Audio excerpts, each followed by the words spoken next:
All right. All right, Myisha, it's such a pleasure to be talking with you. Likewise. First, just a real basic question. When is the book coming out? I believe it's coming out tomorrow, right? Tomorrow. Yep, the 19th. Love that. So this is like as cutting edge as it gets. Right. So if you're in the UK, you know, when you wake up in the morning, it's going to be available. So yes. Perfect. I have my first question is a kind of long one, so bear with me. So as I read this book, one of the things that I found kind of remarkable about it was how accessible it was, how kind of user-friendly it was. A lot of times philosophical writing can get really dense and technical, and maybe some people would say obscure in a way that can shut folks out of the conversation unless you're kind of like already an expert in the area. I think a lot of academic writing gets like that. Whereas this book is like clearly a serious work of scholarship, but I don't think that readers need to have like any prior expertise in moral psychology or in political philosophy or in critical race theory. And that's like, this question is something that we're really interested in here at the Philosopher, this question of, maybe you could call it the question of public philosophy and what it's for and how to do it well. So yeah, I would love to hear, like, is this a fair characterization of the book? And if so, like, is this just a matter of like personal preference, or is it does it have to do with like the political and philosophical goals of this particular project? Or do you think that all philosophers should just be writing in the more like user-friendly, approachable way? So those are, that's like 3-4 questions. But I'm gonna try to answer it. So I guess we can start off with kind of the intent from the publisher's perspective about what the book is, and then I go more to like a personal perspective. So we wanted to position this as what is called a crossover book, right? So something that could be academically rich yet accessible, right? So that's kind of like our intent from behind the scenes. But I think that's pretty much in line with the way that I do philosophy. I don't come from an academic background. I'm the first person in my family to get a college degree, let alone a PhD. And so when I decided to enter the academy after working in the nonprofit sector for several years, I was very clear about who my audience was going to be, who I wanted to include as that audience member. And given that I had this experience working in a nonprofit, but not just a nonprofit, my mother was a woman of service and serving the community. I didn't want to forget those people. And it's not enough to forget those people, the kinds of things that I write about, the kind of descriptive and normative arguments that I make, as much as it may be directed to the powers that be, it's a love letter to people on the ground. And so I thought that it was important to write in a way in which they could read it. One of the things that I said particularly about this book in particular, I felt that it was a love letter to the outrage, not the outrage academic, not the outraged person with the PhD, but it was a love letter for the outrage. And it was very important for me that love letter not be Shakespearean, but it be very, very, very written in clear language. And I'm glad you said that it was accessible, because one of the things that you go back and you say, well, I know what my intent is going to be. And then you read a few chapters and you think to yourself, oh my God, is this too academic? So it's still that worry that there's some parts that I think, oh gosh, I hope this is not going over the top. But that's kind of just my whole purpose. I mean, you can look at a lot of my articles, it's in the tradition of what I'm saying. As far as what other philosophers should do, that's a normative argument. I don't know.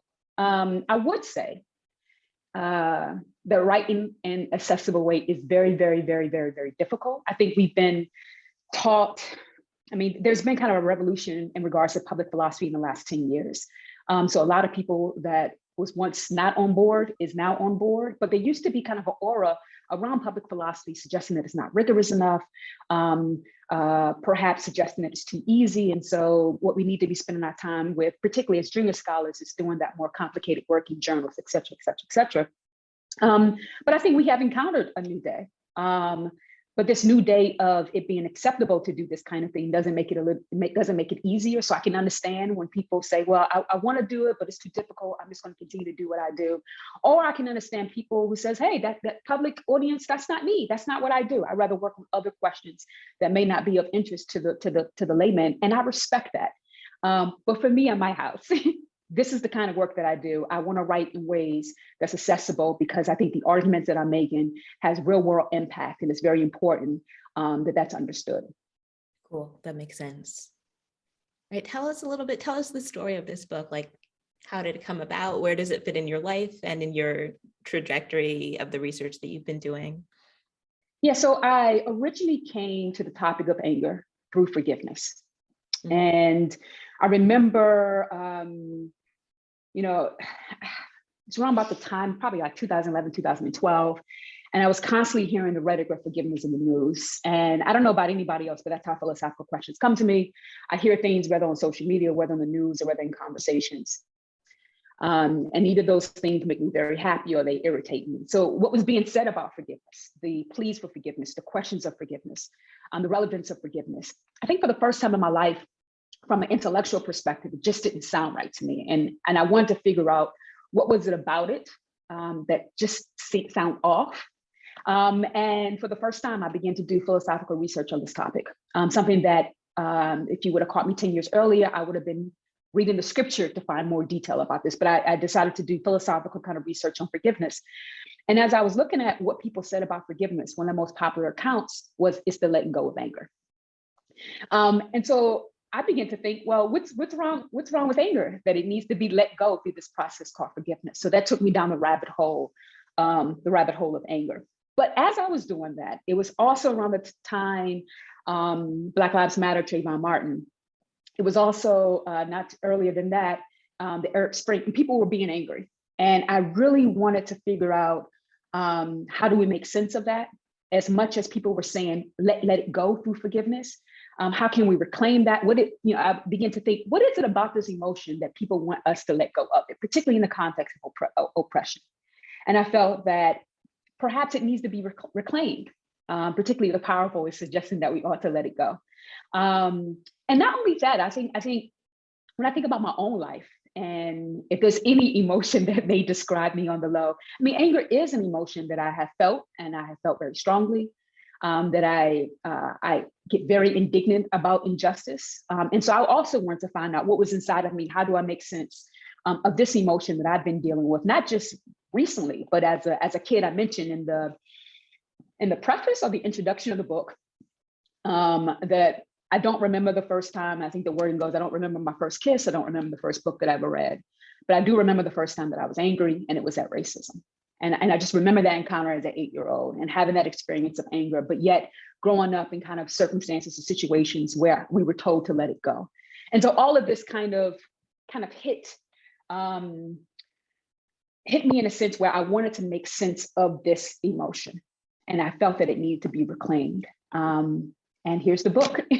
So for the last, I guess you could say 9 years or so, been trying to figure out why, how, contending with arguments that suggest that we shouldn't, and finding a place for it. And this book is kind of the answer to it. It's the book I wish I had when I was 8, although I probably wouldn't have been able to read it, although you say the book is accessible, but it is a book that I wish that I had, and I'm glad that I have it, and I can give it to everyone who is either trying to make sense of their emotions, like I was, someone who was taught to feel guilty about the emotion, but feel like it's something that they need to reclaim.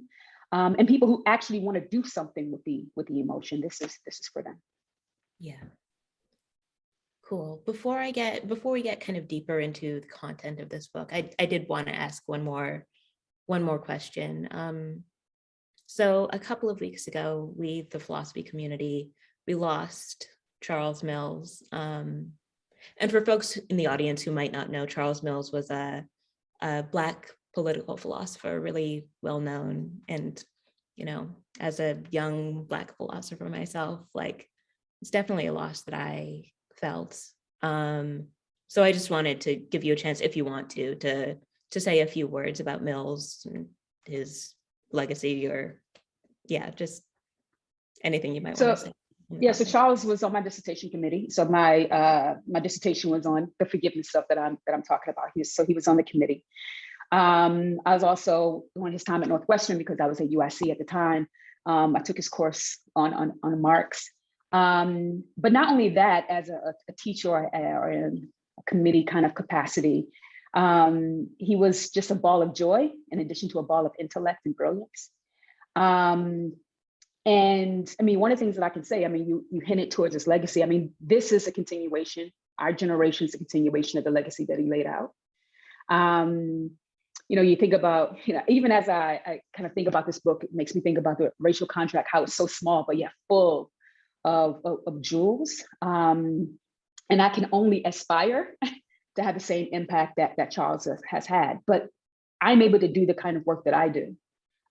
We are able to do the kind of work that we're able to do because Charles laid the foundation. I mean, now we're living in an era in which philosophy of race is given a lot of uptake. There's a lot of philosophy of race jobs. But that wasn't the case for those who came before us.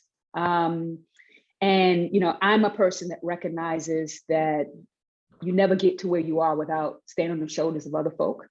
And Charles is just one of those people who laid the foundation, not just the foundation for the kind of work that we do, but the kind of nurturing of young scholars.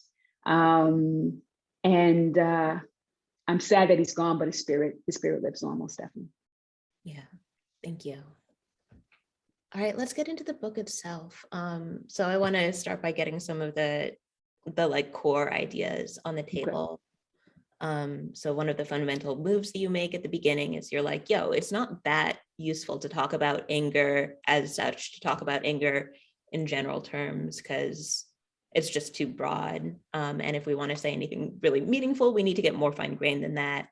And so you go on to give this kind of at least a partial taxonomy of different kinds of anger. So you coin this term Lordean rage, and you distinguish it from some other kinds of anger like narcissistic rage or ressentiment rage. So will you just talk through these various categories of anger for us? Sure. I mean, before I do, I think it's important to kind of lay out why I do that, to kind of contrast it with other things. So one of the things that the title of the first chapter is painted in broad strokes. And one of the things that I accuse critics of anger of doing is painting it in broad strokes, right? Looking at the emotion as if it's one thing and suggesting that it's interesting because they don't do this with other emotions. And one of the emotions that I lay out is love, right? So I talk about how there's different kinds of love, right? We have eros, we have brotherly love, we have erotic love, we have agape love. There's a variety of love, and there's different kinds of love, and we tend to, if there's different kinds, then we don't evaluate them all the same, right? We evaluate them based on what the object of that love is, right? So I can love humanity, that's a wonderful thing. But if I love crack cocaine, we may say, Myisha, you have some problems, right? Because the emotion is what it is, but what's going to change the way in which we evaluate it has to do with the target of it, right? And so that's a good setup. I think that becomes like a good analogy setup to the way in which I think that we don't do with anger. So we don't look at anger in the same way that we do with love and other emotions. And so what I'm trying to do is, say we ought to do that. And then it's not that we ought to do that. It is the case that I think there are different kinds of anger that exists in the context of political injustice. And the taxonomy that I lay out goes a little bit more fine-grained. This is where in the context of what would be perceived as an injustice on racial domain, we can just come up with some examples. So one of the examples that I give is wipe rage, WIPE. And I basically say, well, how do we analyze this particular anger? And all kinds of anger, as I lay out, is we have to look at what does it motivate you to do?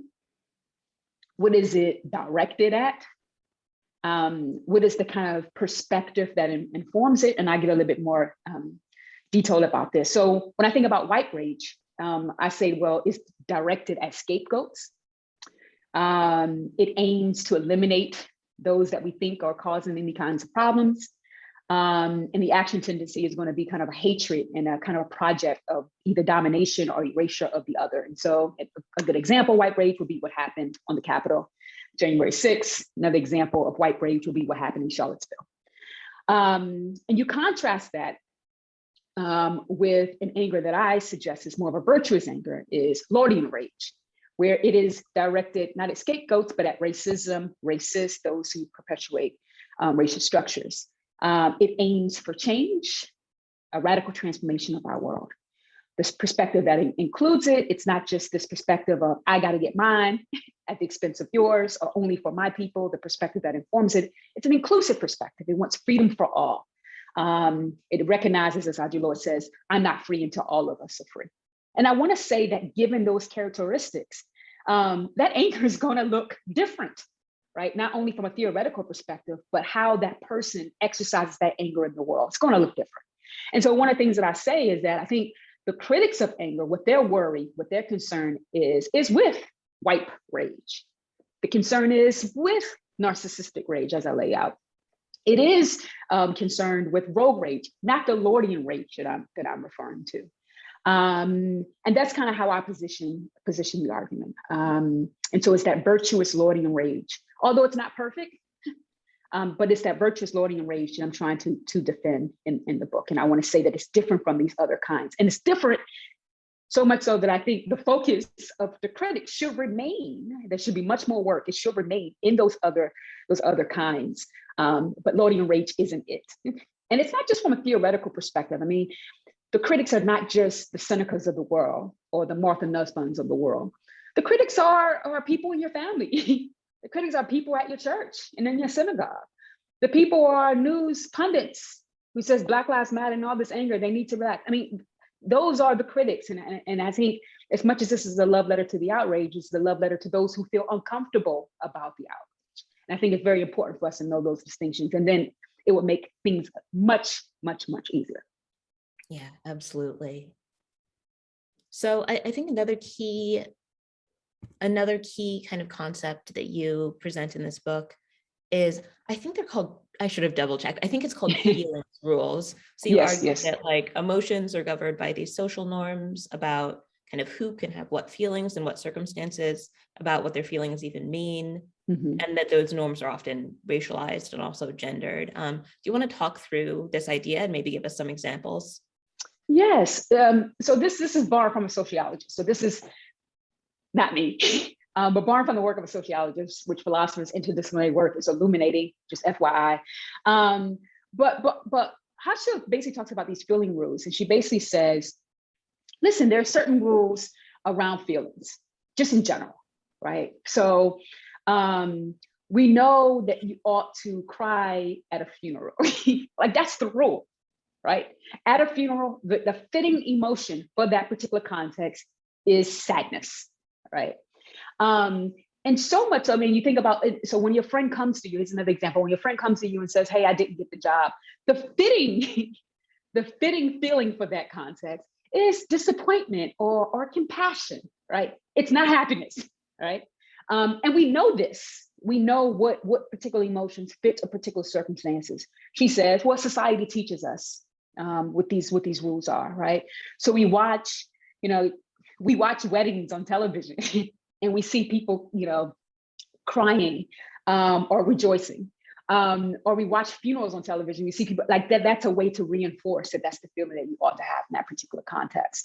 So that's feeling rules, according to Hashil. And I simply say, well, they don't just exist feeling rules. Let's put that into a racial context. I think there also exists what I call these kind of racialized rules around feelings, but not just feelings, also behaviors, also the ways in which you think. So in a white supremacist society, not only are there certain feelings that you ought to feel in response to racial oppression, in response to the treatment of racialized others, but there's also a kind of way that you ought to think. There's also a kind of way that you ought to behave. And all of those things can merge into each other. And I call them racial rules because they tell you how to feel, what to think, how to behave. And one of the things that I argue is that the rage that I'm trying to uplift in the book, which is Lordean rage, just having this particular emotion is radical, that before you even get a part of a protest, before you even burn shit down, just having Lordean rage, it breaks those rules, those racial rules that I'm referring to. And we can go into more detail about what those rules are. But just having the emotion of Lordean rage, you can break those racial rules, which includes the feeling rules that I've kind of laid out. And I mean, here's an example, just to give a little more detail of racial rules. So one rule that I lay out is you should not have a right to white male anger. Right? In a white supremacist society, that's the way it is. And if you think that you have a right, you will be punished for thinking you have such a right. And you're taught these particular rules. You talk these particular rules. The way that you also respond to, let's say, for instance, the example that I give is Michael Brown and Officer Wilson in describing when he shot Mike Brown. He basically says he was getting angry because I was shooting him. Right? That's basically what he says on the record, which is to suggest that as a Black man, that Michael Brown has no right to anger, even when he is being fatally shot, right? That's a feeling rule, but it's also a racial rule, right? Is to suggest that your life doesn't have value, so much so that even when we are trying to take the very life from you, you are denied this emotion called anger, right? And not only are you denied the emotion, your behavior ought to comport in a certain kind of way. What you think about your life should also comport in a certain kind of way. I mean, that's what I mean by these racial rules. And I want to say that having Lordean rage at an instance like what happened to Michael Brown is a violation. It's going against that racial rule. And as a result, I want to say it's very revolutionary. It's very radical to have the emotion. Yeah, and that Michael Brown example is really intense. I did want to ask about, so you make this case as kind of one of the main claims of the book that Lordean rage can be a good thing insofar as it moves people to action, that it can be kind of a fuel for social justice movements. And I'm totally sold on all of that. I mean, maybe I shouldn't move past it so quickly, but like, I just think you're right on that count. I just think that your arguments are persuasive. But it strikes me as more radical, more controversial, the suggestion that just feeling, just having the feeling, just having the anger, even if you're only performing it or doing something with it for a small audience, or even if it's just an audience of one, even if it's just for yourself. So you make this claim at a couple of points in the book that that resisting in one's own mind is just as radical an act as resisting in the face of the oppressor or in front of a crowd. And I don't know, I wanted to hear more about that. Like, how much do the private contents of our mind matter? Do you want to say a little bit more about this claim? Right. So I think oppression can manifest in a variety of ways. I mean, for it to be oppression, it has to in some kind of way, right? For it to be effective. And I think, I was inspired as a kid when I read Carter G. Woodson's book, The Miseducation of the Negro, to suggest that, listen, a lot of stuff can happen cognitively and psychologically. And that's one aspect of oppression. And I think if that's one aspect of oppression, then one act of resistance would be to reclaim the cognitive, to reclaim the psychological, to reclaim the private. So that's one thing. Another thing, I think I have a broad view of what resistance and refusal can look like. Lagunas talks a lot about making two distinctions between two different kinds of anger. It says that one kind of anger can be directed towards the oppressor. But then there's the other kind of anger that ain't for the oppressor, right? It's for a different group, it's for a different kind of world that doesn't have to try to make it make sense to the oppressor. So you take all of those things together, I just honestly think that my anger is not just for the oppressor. My anger is not just relevant when oppositional forces or racist forces can hear or see that anger. And I know that sounds strange, particularly because anger is usually directed at the wrongdoer. It's making claims to the wrongdoer. It wants to remind the wrongdoer that wrongdoing has happened and they need to change. It's doing that, but it's also doing a lot more too. One of the things that I claim in the book, that even if the oppressor doesn't show up or racist doesn't show up, me being angry at the oppression that my Asian American classmate is experiencing, it's beneficial for her to see that too. All right. One of the claims that I make in the second chapter of the book is that what anger does, it declares value, right? It amends the value of one's life. And so when I express anger in response to the mistreatment of my Asian American friend, it's reminding her that I hold her dear, that I value her life, right? And I don't need an audience of racist white folk to bear witness to that, for it to do that kind of work. And not even just when it revolves another person. I think even psychologically for ourselves, it can remind us that we have a sense of self-respect. It can remind us that we recognize things in the world that other people don't recognize. So I want to open up the floor to many different forms of resistance and refusals, but also letting people know that anger is not just echo to be heard by the oppressor. I think that just gives the oppressor so much, it centers the oppressor. I think emotions in general does much more work, and it's much more targeted, more than just one person. And I wanted to make that aware, particularly as the subtitle talks about why anger is essential to anti-racist struggle. I mean, I also want to broaden what anti-racist struggle is. Mm-hmm. And it's not just Black Lives Matter protests. Right now on the news, we don't see those. So the question is, okay, what are people doing with their anger? I have answers for you. They're still doing stuff with their anger, even when you don't see it on television, expressed in protests. And if that's the case, I wanted to exemplify that in the book. So that's why I say that there's a resistance that happens in the private realm that may not be as public as CNN coming down to witness what you're doing with your anger. That a lot of work is being done, even when the cameras are no longer on folk, and when it can't be expressed or seen at a protest. And that's what I find the beauty of emotions in general, but the beauty of anger. That's really helpful. Right. So on a little bit of a different note, you dedicate an entire chapter to the question of, I mean, sometimes we call them allies or co-conspirators. Right. I don't have a strong view about what language we should be using here. Right. But it's about how they can kind of effectively support racial justice movements, but also how things can go wrong. And I think that this is just like a super timely chapter. I think we're in this moment in history where, especially in the past few years, the BLM movement has gotten this kind of unprecedented level of traction and public support.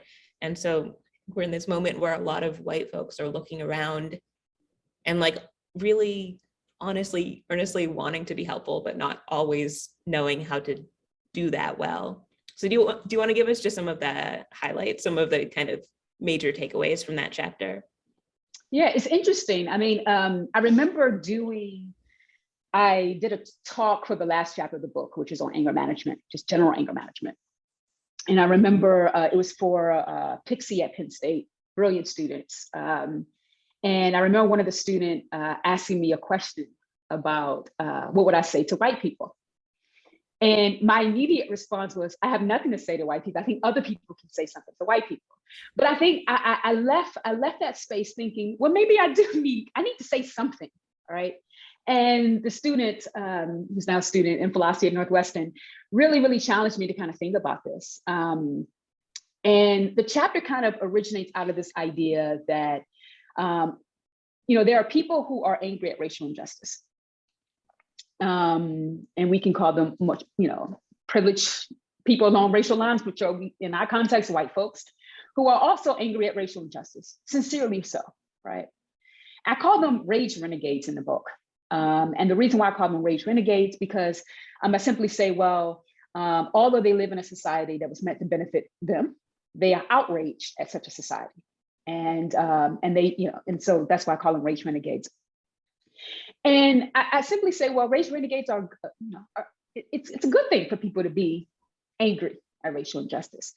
But if you think that simply just having Lordean rage makes it the case that you cannot, even with that rage, reinforce the same white supremacy that you're fighting against, is deceiving. And so basically what I do in the chapter is I kind of lay out, hey, even as a white ally, active bystander, collaborator, whatever, even as a person who has anger, who is angry at racial oppression, let me kind of reveal some things that you could perhaps do with that anger that can undermine your intent, right? So here are a couple of things that I suggest. For example, and I use the Portland protest is kind of like an example, simply because for those who don't know, last summer, one of the protests that kind of lasted the longest, over 100 days, was predominantly attended by white folks in one of the whitest cities in America, was protesting on behalf of Black lives. I mean, wonderful thing. And I simply kind of lay out, there was one exemplar, the Wall of Moms, for example. They were allies, but they did some things that were kind of wrong that end up reinforcing white supremacy. And you contrast that with a Navy veteran who was beat down with a baton. I don't know how many of y'all recall this. He's beat down with a baton by police officers. And when he was being interviewed, very different from the example of the Wall of Moms, he basically said, well, you know, what happened to me was unfortunate, but you all would not be interviewing me if I was a Black veteran. And I think the focus needs to be on Black lives, because that's what the protest is all about. And I saw him as an exemplar in ways in which the other allies were falling short. And I think there's no doubt he wouldn't have been at the protest if he wasn't angry at injustice. But the ways in which he was able to center Black lives, use his anger for the good, was just an exemplar for me, in ways in which the other examples of allies, and not just allies in Portland, but just allies in general of talking to folks, necessarily wasn't. And so I was just trying to reveal, I mean, there's been work that's been written about how allies can do wrong, just in general. But what I wanted to do was, what can allies do wrong with their anger? I mean, I think that was something that I just didn't find in the literature. How can you be angry at racial injustice and still fuck up, right? Not just in your behavior, but with your anger in general. So here are some examples. So one example that I lay out says, one way that rage renegating could go wrong is when you think that your anger matters more than the oppressed, right? And a lot of this is connected to early claims that I make in the book that, listen, there's some people, depending on the value of your life in a particular society, that not only would your life matter more than others, but even your emotions would matter more than others. So you have the Kavanaugh case, that's a good example of he's able to express anger in that moment in ways that Dr. Blasey Ford isn't. I mean, that just comes with male privilege, and so he can express this particular anger. And so when you're raised in a society in which you're taught that your emotions do matter more, it's even hard to resist that when you decide to fight on behalf or fight against racial injustice, right? It can be hard to let that go. And I just want to remind folks that, listen, you know, just because you're angry doesn't mean that you don't still have residue of stuff that you need to fight through. And I want to reveal some stuff that can manifest even as you're having that anger. So one thing, you can think that your anger matters more than the oppressed. I think another way in which I lay out how rage renegating could go wrong is when you center your anger over the anger of the oppressed. So you go back to the naval officer that I was referring to, the veteran, who said, well, you're interviewing me, but I think the focus needs to go back, right? But I think for lots of people, it's kind of like a lot of allies is, no, I'm angry. Everybody needs to know that I'm angry. And I'm going to create a podcast that talks about how I'm angry. And I'm going to invite other white people on the podcast to talk about how angry they are, right? So what happens is you end up appropriating, one might say, appropriating the anger of people of color as opposed to amplifying it, right? And so the suggestion that I give, well, what are some ways that you can amplify? How can you make sure that you're not signing your name at the top of the petition, that you're not the loudest voice in the room as you join forces with other folk? And I say, hey, and once again, it's difficult to do that, right? Because when we are angry, it's our anger that we're feeling, right? We feel very attached to that emotion, I think that we're angry about. But just reminding white allies in particular, that, but even in the midst of that, you hold a very unique position. And it's very important to be aware of one's privilege and one's place and one's power. And to be very careful that even when one is angry, provide space for other people as well. And I think that's important. I think that's a good lead up to the final chapter where I talk about anger management, right? As it suggests that, listen, all of us, although we have Lordean rage, it's not immune to us messing up. Here are some things to make sure that our Lordean rage stays productive, stays appropriate, et cetera, et cetera. But I basically said, well, before we get there, there's a unique kind of thing that can happen in this, given the context and the life and the world in which we live. And that's why I dedicate that chapter to white allies. Cool.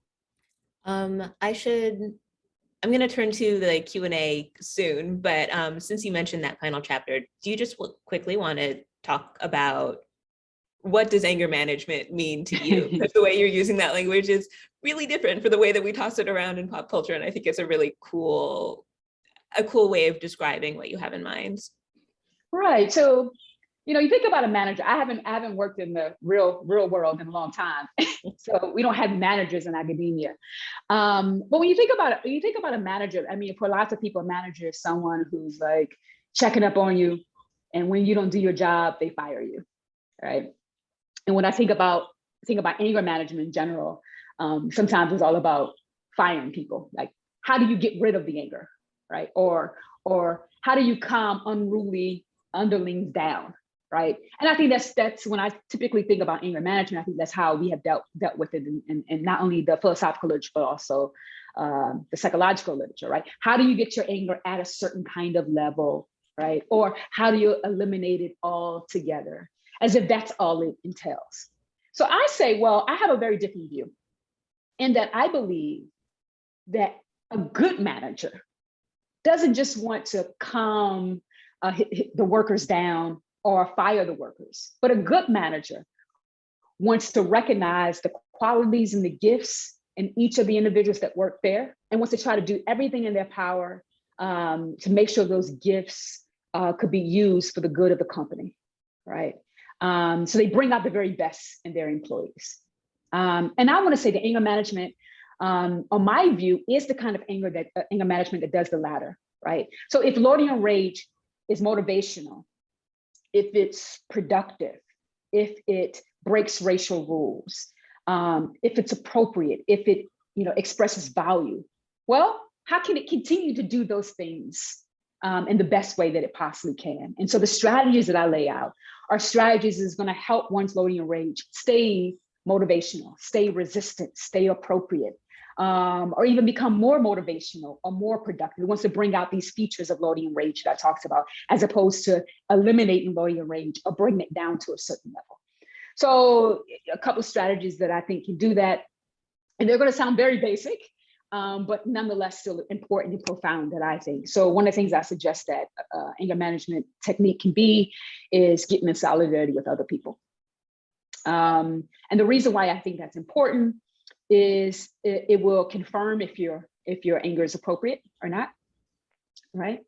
But also I talk about how it's important to get around people who's also doing the work for social justice, because that's also going to keep you motivated, right? So just getting in solidarity with other people have already achieved or helped two features become stronger, which is the appropriateness that I talked about and also the productivity. Another tactic that I use is at the end, I talk about how to resist. I talk about kind of resistant techniques, how to resist a policer of your emotion, how to recognize them, one, and how to resist them. What I call policers, and what I call people who's trying to dismiss and police your emotions. So how do you fight against them? So these are people who want to eliminate it altogether. So how do you recognize them and make sure that you have everything within you to kind of resist their calls for you to lower or to eliminate your anger. Another technique that I talk about is expressing it. And, I kind of say, hey, expression can take on a variety of forms. And it just is very connected to my kind of resistant thing. It's broad. And so whether that is expressing to yourself, whether that's expressing it with a slogan, whether that's expressing it with a group of people. And I talk about how expression is important for it remaining productive. And I use some Baldwin to kind of talk about, it's when you kind of bottle up these emotions and you don't express it, that it can be unproductive. But when you begin to express it, you can use it for productive means. So those are some of the strategies. I mean, these are strategies that perhaps we have heard before, but I think what I'm doing uniquely in that chapter is letting people know that when you do this, you're able to allow your Lordean rage to keep the strong features that it has. And even, I would say, pump them up a little bit more. And I think that's important in fighting the good fight. Great. I should turn to the Q&A. I have a few questions in the queue. I don't know if we'll be able to get to all of them, but okay. We'll go through a few of these. I have an anonymous question that says, isn't one concerned about how rage could upset peace of mind and thus upset your ability to rationally reflect upon an unjust situation?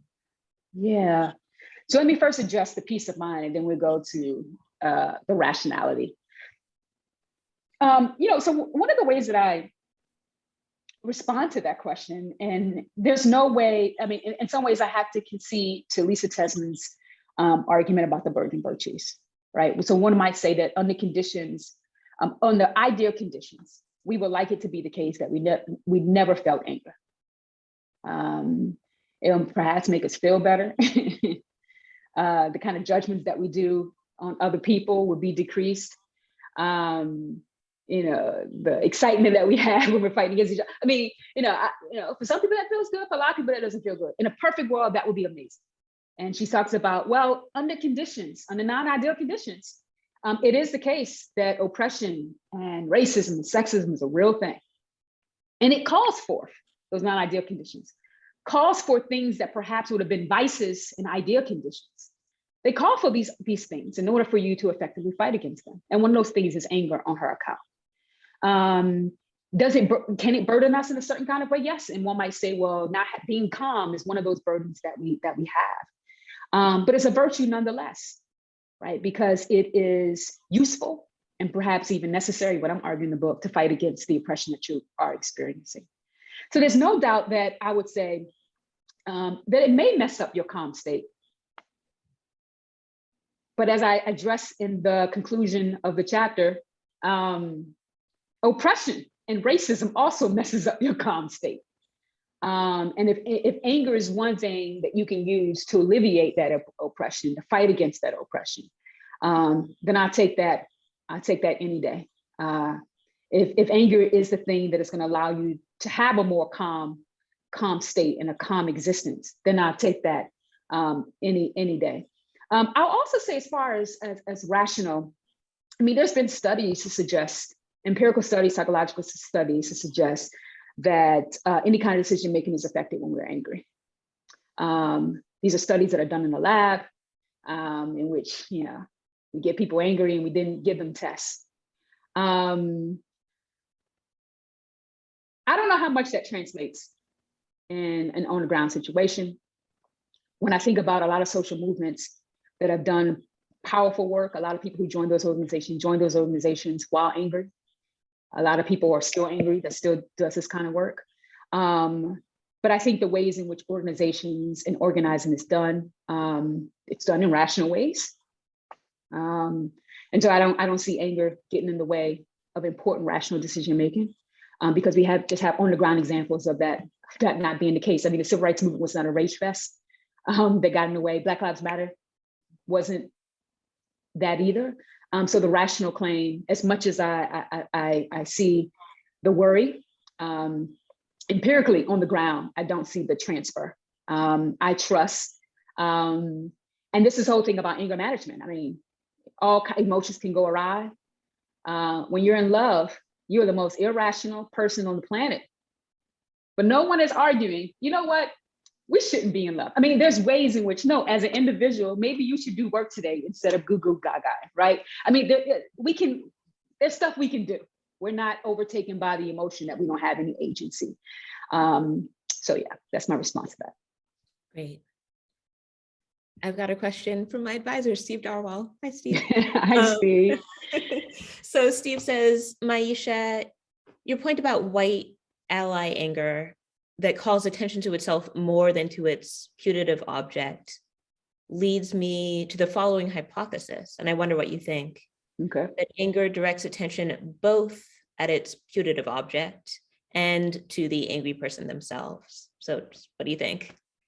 Yeah, it does, right? But I think one might say, so let me just say that, I like this, Steve, thank you so much. So one might say, let's go to a Black person who has, let's say, Lordean rage. So there's no doubt that the rage is calling attention to the injustice, but one can say what the rage is also doing is showing attention to, hey, this is a person who recognizes injustice, right? In the world, this is a person who's affected. This is a person who cares. It points to what you value as much as it points to the object of the valuation. And one might say that that's the same thing that can happen in the rage renegade case as well. but I want to say that something is going awry, right? So, one of the things that I mentioned, I talk about how one can engage in what I call moral anger grandstanding, right? With rage mitigating. So it's not just that one is drawing attention to a person and say, hey, I recognize injustice. I'm a person who cares about injustice. I want that to be communicated. And I think that's one of the things that anger can communicate. But what rage renegating does, or it could do, that it could say that, hey, recognize me, like really recognize me, not just for your survival, right? For you to know that I'm for your team, but no, recognize me in ways, and this is going more into the arguments or claims in the chapter, but recognize me as someone who can redeem white people by the anger that I have. Or recognize me as like the good angry person only, right? So it's only for the image and not necessarily for the actual work. So I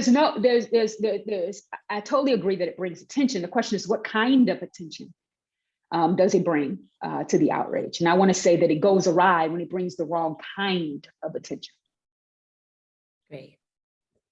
We've got a question from Joanna. Joanna says, Audre Lorde has been mentioned, but which other philosophers have addressed anger in a useful way? Or not in a useful way? Martha Nussbaum comes to mind. But who else is there, and what have they said that links to the themes of your book? Yeah, Amir Srinivasan. I mentioned her a lot in my second chapter when I talk about anger being fitting and apt, and she has a wonderful paper called The Aptness of Anger, in which she articulates those claims, which she argues that, hey, anger can be apt even when it's counterproductive. So that's a more recent work that comes to mind. But before Amir's work, McAllister Bell has a wonderful paper on how anger can be virtuous because it expresses a love for virtue and a hatred for vice. We can go a whole, I kind of introduced the book by saying that I'm relying on a whole bunch of feminist philosophers. So I can go on and on with this, but Alison Jagger, who kind of introduces the concept of outlaw emotion, kind of positioning anger as an emotion that you feel in a society that doesn't want you to feel that emotion, and particularly in response to oppression. And we can call that emotion an outlaw emotion. So there's a, we can go talk a little bit more about Marilyn Frye, how she defends anger, but talks about how, uptake is very important. And what are the ways in which uptake can go wrong? And what does that lack of uptake tells us about how our community sees us? And so, my work is a continuation, and all those philosophers, feminist philosophers, cite Audre Lorde. I mean, they can't help but contend. And I think when I begin to talk about how I got into this topic, what I was seeing as I was in the philosophy literature, particularly feminist philosophy, is that they just kept coming back to this woman who doesn't have a PhD in philosophy. I mean, her work was that impactful. And so I felt like I'm going to go to the source on this. I'm going to go to the source of this and still have conversations with those in my profession, but going to the source because she was an inspiration for feminist philosophers was very important for me. Cool. A question from Ella. Ella says, that was utterly fascinating, Myisha. Thank you. Great question. Thank you. Moya. I have a question. I was very persuaded by your argument that we don't need to couch a defense of anger in terms of whether privileged folks are persuaded by it. In other words, anger can be highly productive, simply considering its benefits for people who are oppressed. For example, better understanding their oppression, feeling validated and respected, etc. My question though is whether anger compared to other emotions is especially likely to be manipulated in an unproductive way. Thank you. So who's doing the manipulating? That is the question, or is it more of can anger be used in an unproductive way? I mean, there's in the same chapter we've been talking about, it's called Rage and Work Clothes, where I talk about the productivity of anger. At the very end of that chapter, or the latter half of the chapter, I do express people's concerns about, listen, you just told us, why anger is motivational, and given us some historical examples like Sojourner Truth, Ida B. Wells, Martin Luther King, of how it can be productive. Then the question comes into play, do we really need it though? why can't compassion do the same kind of work, or why can't love do the same kind of work? And one of the things that I say is that, listen, I don't watch MMA, mixed martial arts, because I'm just too much of a sucker to watch that kind of stuff. But one of the things I know about mixed martial arts is that the mix is important, right? So you have a variety of strategies to use in the domain of martial arts in order to outwit your opponent. And one of the things I want to say, that when it comes to the fight for racial justice in particular, that there's why do we have to choose just one emotion, right, to fight injustice? And I want to say that no, like, just as we, mixed martial arts is important, I think we ought to have an arsenal of emotions to respond to injustice. So yes, we can have anger, but it doesn't preclude other emotions such as compassion, such as love. And so I make a claim in that latter part, something that I do in another article that I have, is that, listen, anger is not only compatible with those other emotions, they work very well. They complement each other very well, right? So I may have anger directed at the wrong door, but at the same time, I can have compassion directed towards the person who's being wronged. I can have anger at the wrong door, and that anger can be an expression of love. So, I want us to one of the things that I'm trying to do in the book is to get us to see that rage is not the antithesis of these other so-called positive emotions. They can, and they often do, work together. And I want us to see that much clearer than I think we do.